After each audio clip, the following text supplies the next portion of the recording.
ఆంధ్రప్రదేశ్లో రాబోయేది టీడీపీ జనసేన ప్రభుత్వమే అని ఆ రెండు పార్టీల నేతలు ధీమా వ్యక్తం చేస్తున్నారు. త్వరలోనే రెండు పార్టీల ఉమ్మడి మేనిఫెస్టోను అమరావతిలో కానీ తిరుపతిలో కానీ విడుదల చేస్తామని టీడీపీ అధినేత చంద్రబాబు నాయుడు ప్రకటించారు. వైఎస్ఆర్ కాంగ్రెస్ పార్టీ అధినేత పెద్ద ఎత్తున ఎమ్మెల్యేలను మారుస్తున్నట్లు తెలుస్తోందన్న జనసేనాని పవన్ కళ్యాణ్ మార్చాల్సింది ఎమ్మెల్యేలను కాదు జగన్మోహన్ రెడ్డినేనని అన్నారు.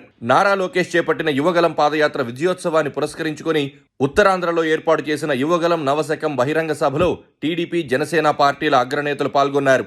ఎన్నికలకు 3 నెలల సమయం మాత్రమే ఉన్న తరుణంలో ఆంధ్రప్రదేశ్లో ప్రధాన ప్రతిపక్షాలైన తెలుగుదేశం జనసేన పార్టీలు గేర్ మార్చాయి.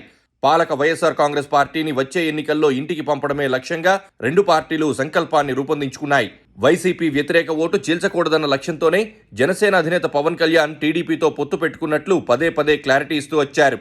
నారా లోకేష్ ఈ ఏడాది జనవరిలో మొదలుపెట్టిన యువగలం పాదయాత్ర గాజువాకలో ముగిసిన సంగతి తెలిసిందే. సుదీర్ఘంగా సాగిన యువగలం పాదయాత్ర ఘన విజయం సాధించిన సందర్భాన్ని పురస్కరించుకుని ఉత్తరాంధ్రలోనే భారీ బహిరంగ సభ నిర్వహించారు.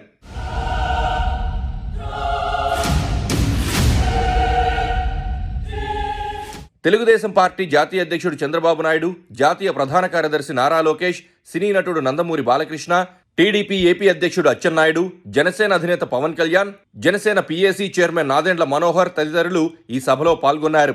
ఈ సందర్భంగా ప్రసంగించిన జనసేన అధినేత పవన్ కళ్యాణ్ వచ్చే ఎన్నికల తర్వాత ఏపీలో జగన్మోహన్ రెడ్డి ప్రభుత్వం ఉండదని స్పష్టం చేశారు.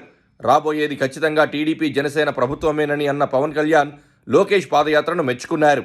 ఇది జగన్మోహన్ రెడ్డి చేసిన యాత్ర లాంటిది కాదని వ్యాఖ్యానించారు. ఏపీ అభివృద్ధి కోసమే టీడీపీతో కలిశారన్న పవన్ కళ్యాణ్ ప్రజాస్వామ్యంపై జగన్మోహన్ రెడ్డికి గౌరవం లేదన్నారు. ఇంట్లో మహిళలను గౌరవించడం చేతగాని జగన్మోహన్ రెడ్డి రాష్ట్రంలో ఇతర మహిళలను ఏం గౌరవిస్తారని పవన్ నిలదీశారు.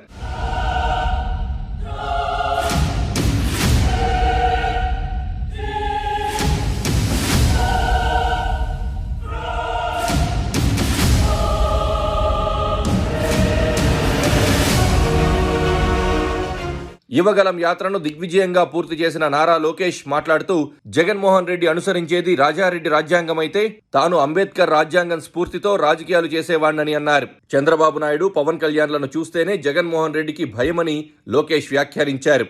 తన తండ్రి చంద్రబాబు నాయుడిని అన్యాయంగా జైలుకు పంపిన జగన్మోహన్ రెడ్డికి గుణపాఠం చెప్పి తీరుతామన్నారు లోకేష్. ముఖ్యమంత్రి అయిన మరుక్షణం నుంచే జగన్మోహన్ రెడ్డి విధ్వంసాలకు తెగబడ్డారని, తన తండ్రి చంద్రబాబు అధికారంలో ఉన్నప్పుడు అనుక్షణం అభివృద్ధిపై దృష్టి సారించేవారని అన్నారు లోకేష్. టీడీపీ అధ్యక్షుడు చంద్రబాబు నాయుడు పార్టీ శ్రేణుల్లో ఉత్సాహం నింపేలా ప్రసంగించారు. జగన్మోహన్ రెడ్డి హయాంలో ఆంధ్రప్రదేశ్ 30 సంవత్సరాలు వెనక్కిపోయిందంటున్నారు చంద్రబాబు. ఎవరికైనా రాజకీయ పార్టీ పెట్టే హక్కు, ఎన్నికల్లో పోటీ చేసే అధికారం ఉంటాయి కానీ రాష్ట్రాన్ని నాశనం చేసే హక్కు మాత్రం ఎవరికీ ఉండదని ఆయన సెటైర్ వేశారు. గత ఎన్నికల్లో జగన్మోహన్ రెడ్డి ఇచ్చిన హామీల్లో ఒక్కటి కూడా నెరవేరలేదని చంద్రబాబు ఆరోపించారు. ప్రత్యేక హోదా, Visakha railway zone, metro rail, Polavaram ప్రాజెక్టులను సాధించలేకపోయిన జగన్మోహన్ రెడ్డి రాజధాని అమరావతిని సర్వనాశనం చేశారని చంద్రబాబు మండిపడ్డారు.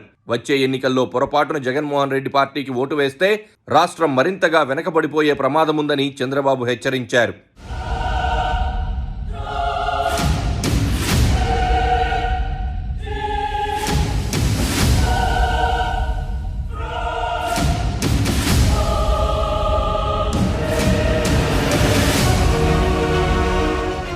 త్వరలోనే తిరుపతి, అమరావతిల్లో 2 భారీ బహిరంగ సభలు నిర్వహించాలని టీడీపీ జనసేన కూటమి నిర్ణయించింది. ఈ 2 సభల్లో ఒకచోట 2 పార్టీల ఉమ్మడి మేనిఫెస్టోని విడుదల చేస్తామని చంద్రబాబు, పవన్ కళ్యాణ్లు ప్రకటించారు. తాము అధికారంలోకి వస్తే మహిళలకు ఆర్టీసీ బస్సుల్లో ఉచిత ప్రయాణ సదుపాయం కల్పించడంతో పాటు నిరుద్యోగ యువతకు నెల 3,000 రూపాయలు నిరుద్యోగ భృతిస్తామని చంద్రబాబు హామీ ఇచ్చారు. జగన్మోహన్ రెడ్డి పాలనలో రైతులు పూర్తిగా దివాలా తీశారన్నారు. మొత్తం మీద కొంతకాలం స్తబ్దుగా ఉన్న టీడీపీ, జనసేన పార్టీలు ఈ సభతో జోష్ తెచ్చుకున్నాయి. 2 పార్టీల శ్రేణుల్లో ఉత్సాహం ఉరకలు వేయడం ఖాయమని రాజకీయ పరిశీలకులు అంటున్నారు.